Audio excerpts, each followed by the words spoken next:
Welcome back to another technical deep dive here in the debug zone. Today, we're tackling a big question and breaking it down with insights from other users. Hopefully, this clears up some misconceptions and helps you get the answer you need. So buckle up, stay a little curious, and let's jump right in.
And that's a wrap.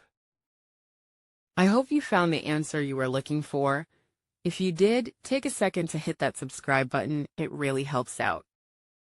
And let me know in the comments which solution worked best for you.